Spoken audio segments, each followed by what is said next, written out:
اے نبی صلی اللہ علیہ وآلہ وسلم، تم ان لوگوں کی ہدایت کے ذمہ دار نہیں ہو، بلکہ اللہ ہی جس کو چاہتا ہے ہدایت بخشتا ہے۔ اور مومنو، تم جو مال خرچ کرو گے تو اس کا فائدہ تمہیں کو ہے، اور تم تو جو خرچ کرو گے اللہ کی خوشنودی کے لیے کرو گے، اور جو مال تم خرچ کرو گے وہ تمہیں پورا پورا دے دیا جائے گا اور تمہارا کچھ نقصان نہیں۔ کیا یہ لوگ کہتے ہیں کہ ہماری جماعت بڑی مضبوط ہے؟ ان قریب یہ جماعت شکست کھائے گی اور یہ لوگ پیٹ پھیر پھیر کر بھاگ جائیں گے۔ اصل میں ان کے وعدے کا وقت تو قیامت ہے، اور قیامت بڑی سخت اور بہت تلخ ہوگی۔ بے شک گناہگار لوگ گمراہی اور دیوانگی میں مبتلا ہیں۔ اس روز منہ کے بل دوزخ میں گھسیٹے جائیں گے، کہا جائے گا لو اب مومنو، اللہ کے نام کی چیزوں کی بے حرمتی نہ کرنا، اور نہ ادب کے مہینے کی، اور نہ قربانی کے جانوروں کی، اور نہ ان جانوروں کی جو اللہ کی نذر کر دیے گئے ہوں کہ جن کے گلوں میں پٹے پڑے ہوں، اور نہ ان لوگوں کی جو حرمت والے گھر یعنی بیت اللہ کو جا رہے ہوں، اپنے پروردگار کے فضل اور اس کی خوشنودی کے طلبگار بنے ہوئے۔ اور جب احرام اتار دو تو پھر اختیار ہے کہ شکار کرو، اور کچھ لوگوں کی دشمنی اس وجہ سے کہ انہوں نے تم کو مسجد حرام سے روکا تھا، تمہیں اس بات پر آمادہ نہ کر دے کہ تم زیادتی کرنے لگو۔ اور دیکھو، نیکی اور پرہیزگاری کے کاموں میں ایک دوسرے کی مدد کیا کرو، اور گناہ اور ظلم کی باتوں میں کسی کے ساتھ تعاون نہ کرو، اور اللہ سے ڈرتے رہو۔ کچھ شک نہیں، آسمان کی اور رات کے وقت آنے والے کی قسم، اور تم کو کیا معلوم کہ رات کے وقت آنے والا کیا ہے؟ وہ تارا ہے چمکنے والا، کہ کوئی شخص ایسا نہیں جس پر کوئی نگہبان نہ ہو۔ تو انسان کو دیکھنا چاہیے کہ وہ کاہے سے پیدا ہوا ہے۔ وہ اچھلتے ہوئے پانی سے پیدا ہوا ہے جو پیٹھ اور سینے کے بیچ میں سے نکلتا ہے۔ بے شک وہ یعنی خالق اس کو دوبارہ پیدا کرنے پر قادر ہے۔ یہ بھی کہہ دو کہ میری نماز اور میری قربانی اور میرا جینا اور میرا مرنا سب اللہ رب العالمین ہی کے لیے ہے، جس کا کوئی شریک نہیں، اور مجھ کو اسی بات کا حکم ملا ہے، اور میں سب سے اول فرما بردار۔ تم ہتھیار تھوڑے رکھتے ہو یا بہت، گھروں سے نکل آؤ اور اللہ کے راستے میں مال اور جان سے جہاد کرو، یہی تمہارے حق میں بہتر ہے، بشرطے کہ سمجھو۔ اگر مال غنیمت آسانی سے حاصل ہونے والا اور سفر بھی ہلکا ہوتا تو یہ تمہارے ساتھ شوق سے چل دیتے، لیکن مسافت ان کو دور دراز نظر آئی تو عذر کریں گے، اور اللہ کی قسمیں کھائیں گے کہ اگر ہم طاقت رکھتے تو آپ کے ساتھ ضرور نکل پڑتے۔ یہ اس طرح اپنے آپ کو ہلاک کر رہے ہیں، اور اللہ جانتا ہے کہ یہ جھوٹے۔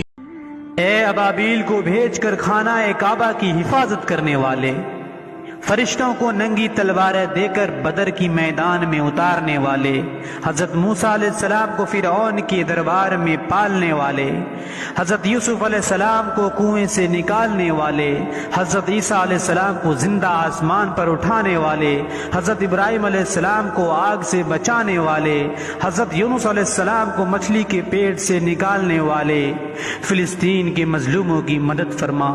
یا الہی، تیرے لشکر بہت سارے ہیں، اپنے کسی لشکر کو بھیج کر فلسطین کی حفاظت فرما۔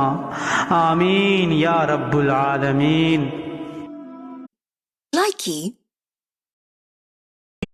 اور یہ کہ انسان کو وہی ملتا ہے جس کے لیے وہ محنت کرتا ہے، اور یہ کہ اس کی محنت کا جائزہ لیا جائے گا، پھر اس کو اس کا پورا پورا بدلہ دیا جائے گا، اور یہ کہ تمہارے پروردگار ہی کے پاس پہنچنا ہے۔ ہاں ہاں، قسم ہے چاند کی اور رات کی جب رخصت ہونے لگے، اور صبح کی جب روشن ہو جائے، کہ وہ آگ ایک بہت بڑی آفت ہے، انسان کے لیے ڈر کی چیز، یعنی اس شخص کے لیے جو تم میں سے آگے بڑھنا چاہے یا پیچھے رہنا چاہے۔ ہر شخص اپنے کرتوتوں کے باعث گرفتار ہوگا، مگر داہنی طرف والے نیک لوگ جنتوں میں ہوں گے، اور پوچھتے ہوں گے یعنی آگ میں جلنے والے گناہگاروں سے کہ تم دوزخ میں کیوں پڑے؟ وہ جواب دیں گے کہ ہم نمازیوں میں شامل نہ ہوئے، اور نہ ہم فقیروں کو کھانا کھلاتے تھے، اور ہم بحث کرنے والوں کے ساتھ مل کر بحث کرتے تھے، اور روز جزا کو جھٹلاتے تھے، یہاں تک کہ ہمیں موت آ گئی۔ اور جب کسی کام کا پختہ ارادہ کر لو تو اللہ پر بھروسہ رکھو، بے شک اللہ بھروسہ رکھنے والوں کو دوست رکھتا ہے۔ اگر اللہ تمہارا مددگار ہے تو تم پر کوئی غالب نہیں آ سکتا، اور اگر وہ تمہیں چھوڑ دے تو پھر کون ہے اس کے بعد تمہاری مدد کرے؟ ہر غیبت کرنے والے، تانے دینے والے کی خرابی ہے جو مال جمع کرتا ہے اور اس کو گن گن کر رکھتا ہے، شاید وہ خیال کرتا ہے کہ اس کا مال اس کی ہمیشہ کی زندگی کا موجب ہوگا۔ ہرگز نہیں، وہ ضرور حطمہ میں جھونک دیا جائے گا۔ اور تم کیا سمجھے کہ حطمہ کیا ہے؟ وہ اللہ کی بھڑکائی ہوئی آگ ہے جو دلوں تک جا پہنچے گی، بے شک وہ اس میں بند کر دیے جائیں گے، یعنی آگ کے لم۔ اور دوزخی بہشتیوں سے گڑ گڑا کر کہیں گے کہ کسی قدر ہم پر پانی بہاؤ، یا جو رزق اللہ نے تمہیں عنایت فرمایا ہے اس میں سے کچھ ہمیں بھی دو۔ وہ جواب دیں گے کہ اللہ نے یہ دونوں نعمتیں کافروں پر حرام کر دی ہیں، جنہوں نے اپنے دین کو تماشا اور کھیل بنا رکھا تھا اور دنیا کی زندگی نے ان کو دھوکے میں ڈال رکھا تھا۔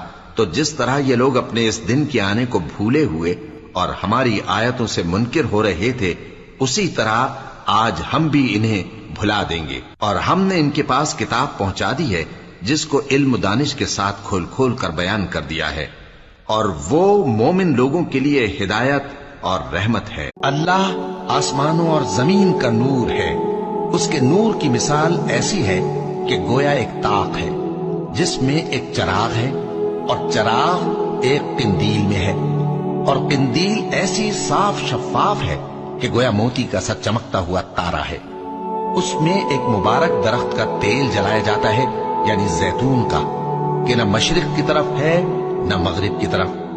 ایسا معلوم ہوتا ہے کہ اس کا تیل خواہ آگ اسے نہ بھی چھوئے جلنے کو تیار ہے۔ بڑی روشنی پر روشنی ہو رہی ہے۔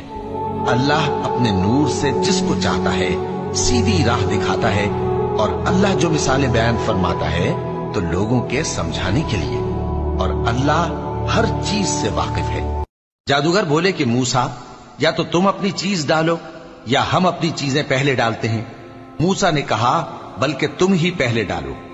جب انہوں نے چیزیں ڈالی تو یکا یک ان کی رسیاں اور لاٹھیاں موسیٰ کے خیال میں ایسی آنے لگیں کہ وہ میدان میں ادھر ادھر دوڑ رہی ہیں۔ اس وقت موسیٰ نے اپنے دل میں خوف محسوس کیا۔ ہم نے کہا خوف نہ کرو، بلا شبہ تم ہی غالب رہو گے، اور جو چیز یعنی لاٹھی تمہارے داہنے ہاتھ میں ہے اسے ڈال دو، کہ جو کچھ انہوں نے بنایا ہے اس کو وہ نگل جائے گی۔ جو کچھ انہوں نے بنایا ہے یہ تو جادوگروں کے ہتھ کنڈے ہیں، اور جادوگر جہاں بھی جائے کامیاب نہیں ہوگا۔ اس پر جادوگر سجدے میں گر پڑے، کہنے لگے، اے محمد صلی اللہ علیہ وآلہ وسلم، سورج کے ڈھلنے سے رات کے اندھیرے تک ظہر، عصر، مغرب، عشاء کی نمازیں اور صبح کو قرآن پڑھا کرو، کیونکہ صبح کے وقت قرآن کا پڑھنا فرشتوں کی حاضری کا موقع ہوتا ہے۔ اور بعض حصہ شب میں بیدار ہوا کرو اور تہجد کی نماز پڑھا کرو، یہ شب خیزی تمہارے لیے ایک اضافی عمل ہے۔ امید ہے کہ اللہ تم کو مقام محمود پر فائز فرمائے۔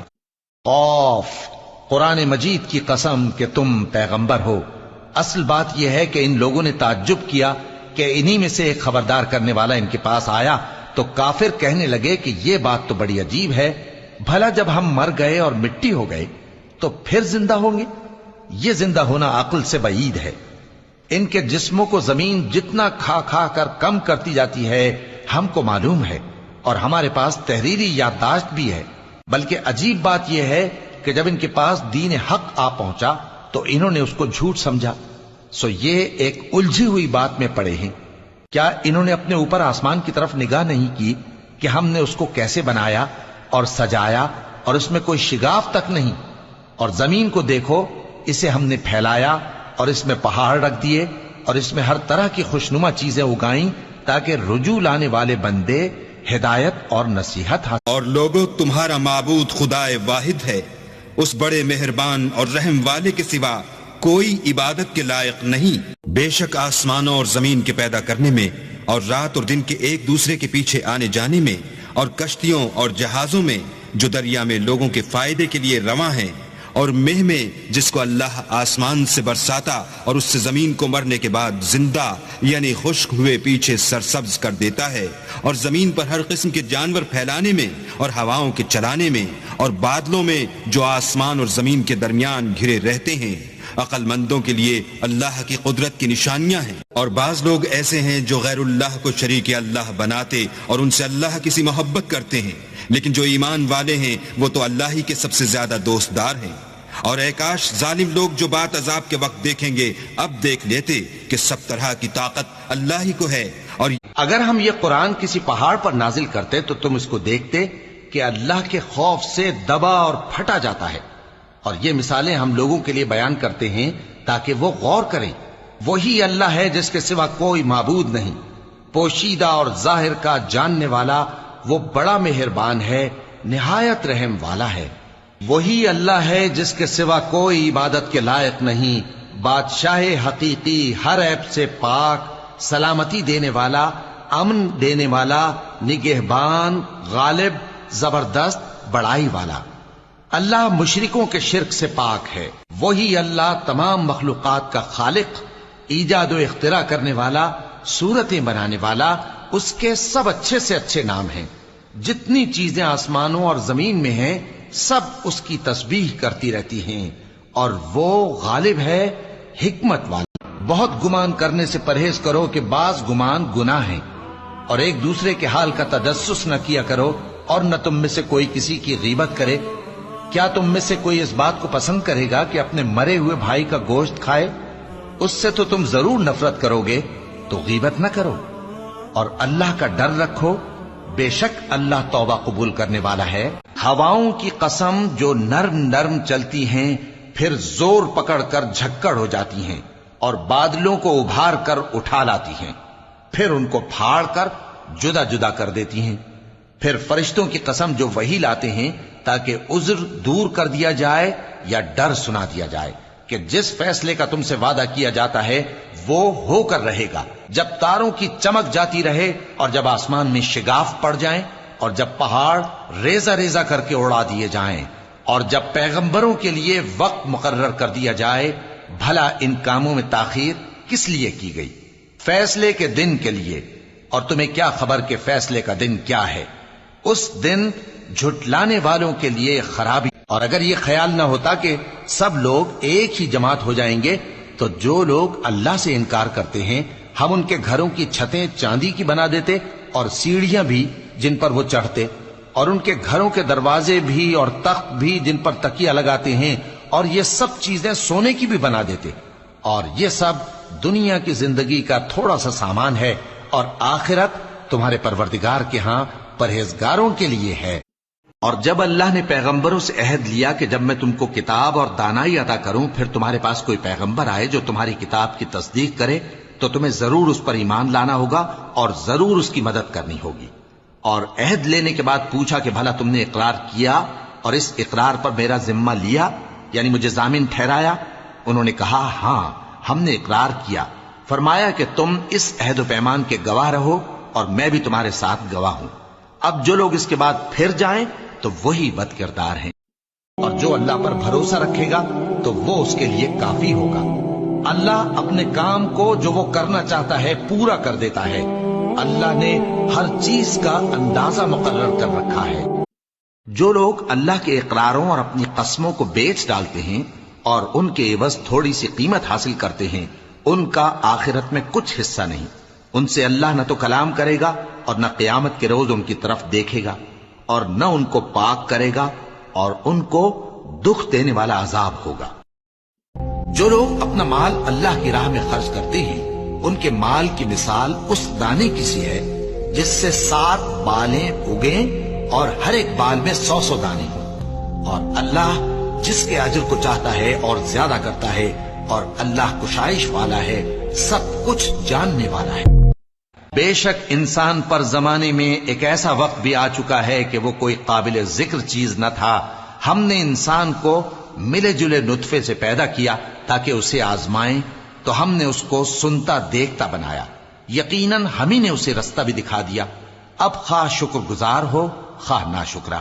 بے شک ہم نے کافروں کے لیے زنجیریں اور طوق اور دہکتی آگ تیار کر رکھی ہے۔ جو نیکوکار ہیں وہ ایسی شراب پیئیں گے جس میں کافور کی آمیزش ہوگی۔ یہ ایک چشمہ ہے جس میں سے اللہ کے بندے پیئیں گے اور اس میں سے چھوٹی چھوٹی نہریں نکال لیں گے۔ یہ لوگ نظریں پوری کرتے ہیں اور اس دن سے جس کی سختی پھیل رہی ہوگی خوف رکھ